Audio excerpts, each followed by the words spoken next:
warahmatullahi wabarakatuh. Nama saya Siti Nur Afifa dengan NIM 12050120480. Di video ini saya akan menjelaskan tentang contoh penerapan supertype dan subtype pada Oracle Data Modeler, yang mana video ini dibuat untuk memenuhi tugas 2 pada mata kuliah basis data dengan dosen pengampu yaitu Bapak Suwanto Sanjaya, STMO.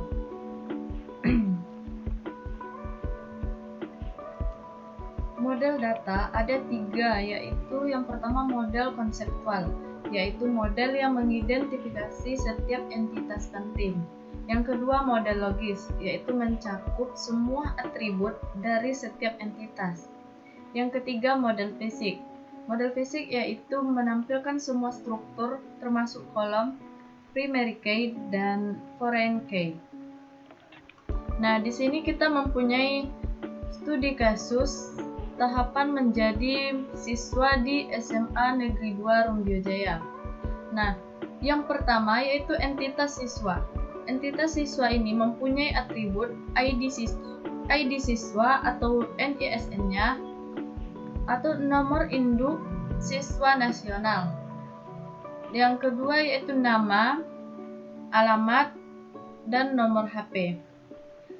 Selanjutnya yaitu pendaftaran. Pendaftaran ini sebagai supertype dengan atribut ID pendaftaran dan formulir pendaftaran. Yang mana di supertype pendaftaran ini mempunyai subtype yaitu jalur zonasi dengan atribut jarak rumah ke sekolah. Yang kedua yaitu jalur prestasi dengan atribut bukti prestasi yang dimiliki. Yang ketiga yaitu daftar ulang. Nah, daftar ulang ini berfungsi sebagai supertype yang kedua dengan atribut bukti diterima di SMA Negeri 2 Rumbio Jaya dan mempersiapkan semua persyaratan, yang mana atribut yang kedua yaitu persyaratan. Jadi semua persyaratan harus disiapkan oleh siswa. Dengan subtype pengenalan lingkungan sekolah atau PLS, dan subtype yang kedua yaitu pembagian kelas dengan atribut nama siswa dan nama kelas. Selanjutnya kita buatkan ke dalam Oracle Data Modeler. Nah, langkah pertama kita masuk ke logical. Kemudian kita akan membuat entitas siswa. Kita kasih nama entitasnya siswa. Lalu kita apply dan kemudian kita buat atribut. Atributnya yaitu yang pertama ID siswa.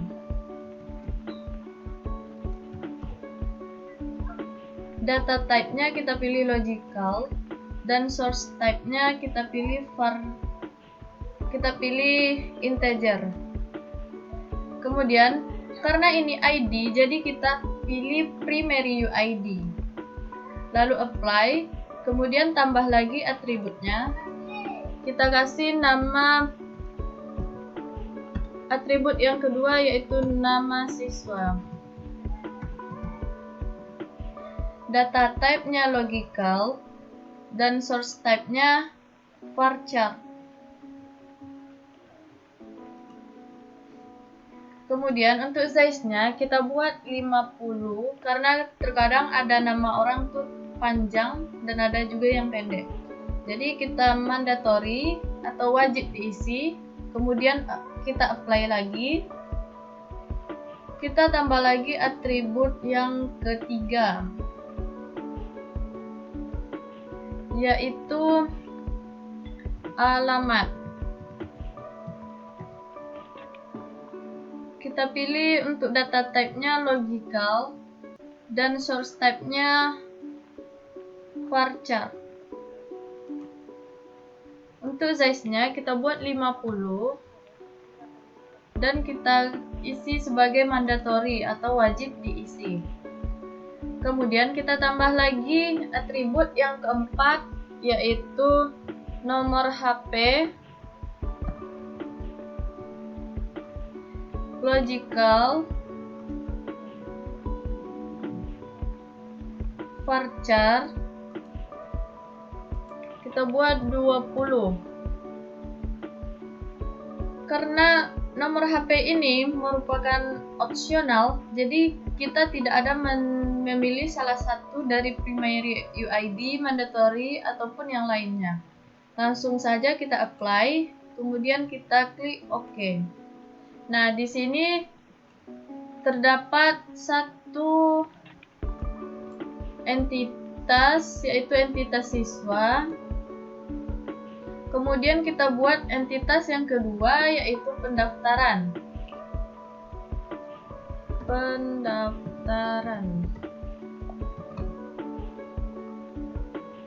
Kita apply, lalu kita OK.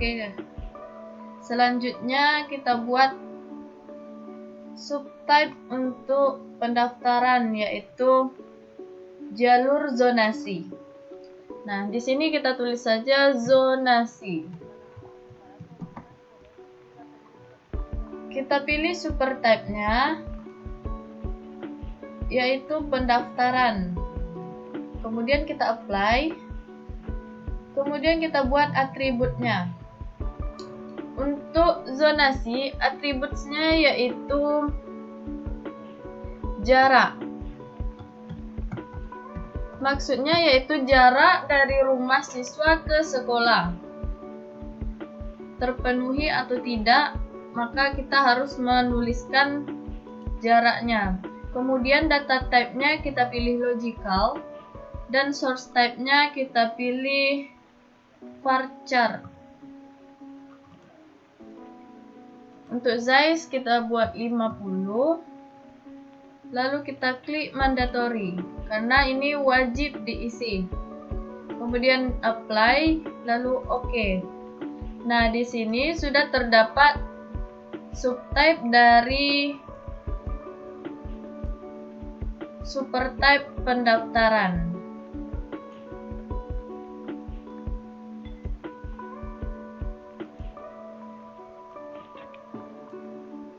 Selanjutnya kita buat subtype yang kedua, yaitu jalur prestasi. Jadi di sini kita tulis prestasi.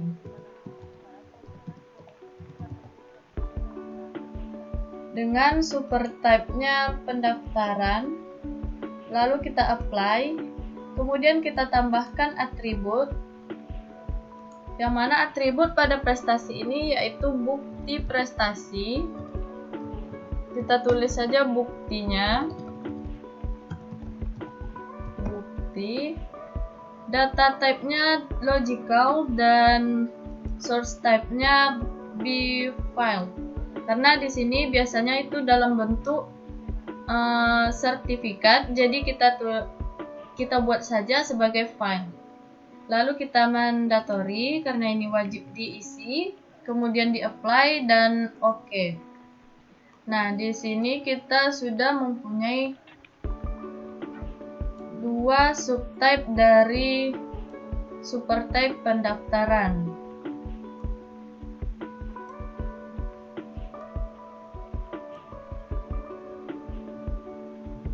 Oh iya, di pendaftaran tadi kita mempunyai atribut ID pendaftaran dan formulir pendaftaran.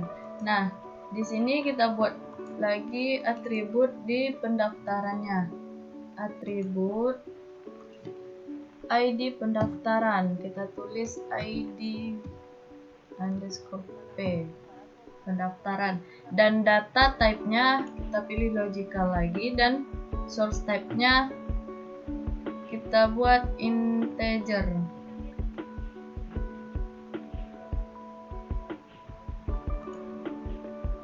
Kemudian kita pilih primary UID, kita apply, lalu kita tambahkan atribut kedua yaitu formulir.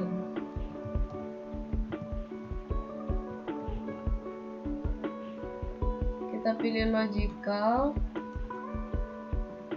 varchar, dengan size-nya 100, karena biasanya kan formulir itu terdapat banyak kata dan terdapat banyak persyaratan maka kita buat 100 untuk size-nya. Kemudian kita pilih mandatory,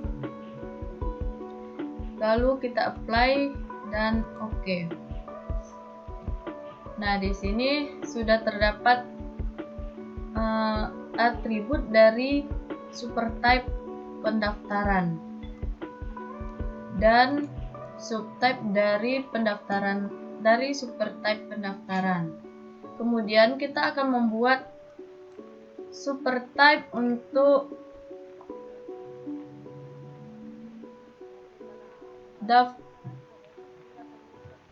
daftar ulang.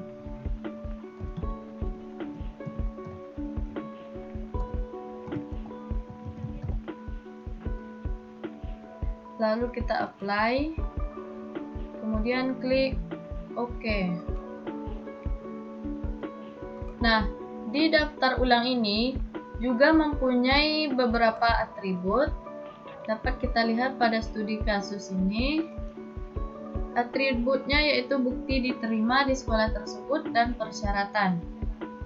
Nah, kita buat lagi atribut pada supertype daftar ulang. Yang pertama yaitu ID diterima, bukti diterima. Kita tulis saja bukti.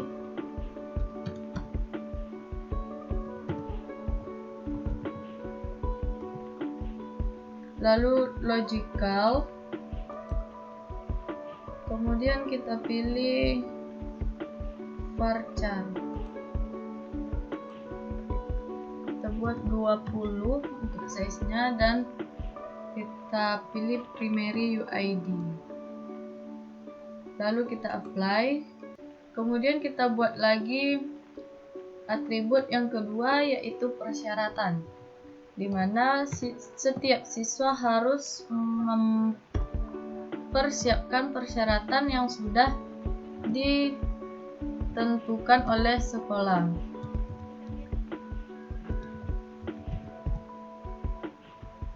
Pilih logical, kemudian kita pilih varchar. Dan untuk persyaratan ini kita buat 100. Lalu kita pilih mandatory, karena ini wajib dilengkapi oleh siswa yang sudah diterima di sekolah SMA Negeri 2 Rumajaya. Kemudian kita klik OK. Nah, di sini sudah terdapat supertype pendaftar ulang dengan atribut bukti diterima di SMA Negeri 2 Rumajaya dan persyaratan yang telah ditentukan oleh sekolah. Selanjutnya, kita akan membuat subtype-nya untuk daftar ulang, yang mana subtype-nya tadi berupa pengenalan lingkungan sekolah atau PLS dan pembagian kelas dengan atribut nama siswa dan nama kelas. Di sini kita buat subtype PLS.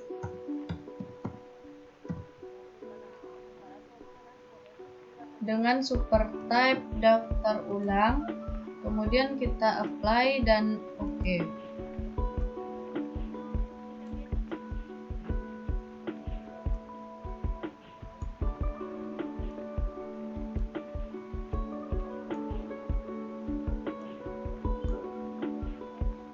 Selanjutnya kita buat subtype yang kedua yaitu pembagian kelas.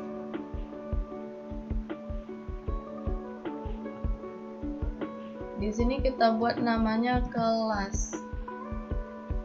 Lalu kita pilih supertype-nya daftar ulang, kemudian apply, lalu kita buat atributnya. Yang pertama atributnya yaitu nama siswa. Kemudian pilih logical, pilih varchar. Untuk nama kita buat 50.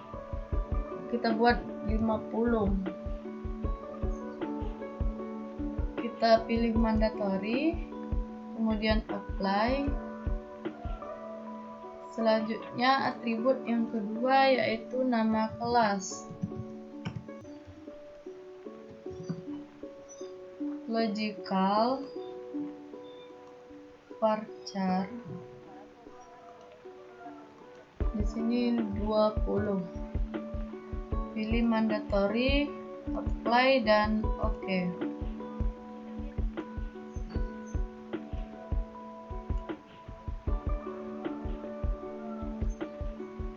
Selanjutnya kita buat relasi untuk setiap entitasnya.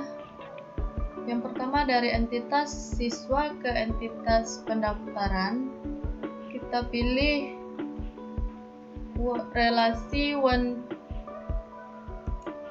to many. Nah, di sini untuk source to target cardinality-nya kita buat yang seperti ini. Lalu langsung kita oke. Nah, di sini sudah terlihat relasi dari siswa dan pendaftaran. Yang mana cara membacanya yaitu setiap siswa boleh mengikuti pendaftaran maupun baik melalui jalur zonasi maupun prestasi, atau setiap pendaftaran baik zonasi dan prestasi boleh diikuti oleh seorang siswa. Nah, selanjutnya untuk relasi dari pendaftaran ke daftar ulang yaitu relasi one to one.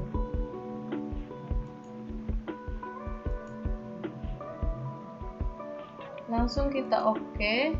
Nah, di sini maksudnya yaitu setiap pendaftaran zonasi maupun prestasi, jika telah dinyatakan lulus maka wajib melakukan daftar ulang. Dan daftar ulang ini atau daftar ulang hanya bisa dilakukan jika pendaftaran zonasi dan prestasi telah diikuti dan dinyatakan lulus. Kemudian setelah semua entitas kita buat, kemudian kita engineer. Pastikan semua sudah terchecklist dan kemudian kita klik engineer. Setelah di engineer, maka tampilannya akan seperti ini, yang mana setiap entitas berelasi dengan entitas yang lain. Nah, di sini entitas siswa mempunyai atributnya tersendiri, yang mana primary key-nya yaitu ID. Maka di sini penjelasannya siswa pada entitas siswa primary key-nya yaitu ID. Kemudian berelasi dengan pendaftaran. Entitas pendaftaran ini mempunyai beberapa atribut, yang mana ID pendaftaran sebagai primary key dan formulir dan yang lainnya itu sebagai atribut pada supertype pendaftaran, yang mana supertype pendaftaran ini mempunyai subtype zonasi dan prestasi, di mana setiap zonasi dan prestasi ini mempunyai atribut yang sama yaitu formulir. Nah, di dalam subtype zonasi mempunyai atribut khusus yaitu atribut jarak. Maksudnya yaitu jarak dari rumah siswa ke sekolah. Maka itu yang menjadi atribut khusus dari jalur pendaftaran zonasi. Kemudian pada jalur pendaftaran prestasi mempunyai beberapa atribut khusus, yaitu bukti prestasinya, di mana setiap prestasi harus dibuktikan dengan sertifikat atau piagam penghargaan. Kemudian, supertype pendaftaran berelasi dengan daftar ulang, di mana untuk daftar ulang ini mempunyai beberapa subtype, yaitu bukti diterima di SMA Negeri 2 Rumbio sebagai primary key-nya dan persyaratan-persyaratannya sebagai atribut pada supertype daftar ulang, yang mana supertype daftar ulang ini mempunyai dua buah subtype, yaitu PLS atau pengenalan lingkungan sekolah dan kelas, di mana subtype kelas ini mempunyai beberapa atribut, yaitu nama siswa yang telah dinyatakan lulus atau diterima di SMA dan nama kelas yang akan ditempati oleh siswa tersebut. Jika sudah terdapat nama siswa, maka dia sudah terdaftar sebagai siswa SMA Negeri 2 Rumbio Jaya. Baiklah, hanya ini yang dapat saya sampaikan. Lebih dan kurang saya mohon maaf. Assalamualaikum warahmatullahi wabarakatuh.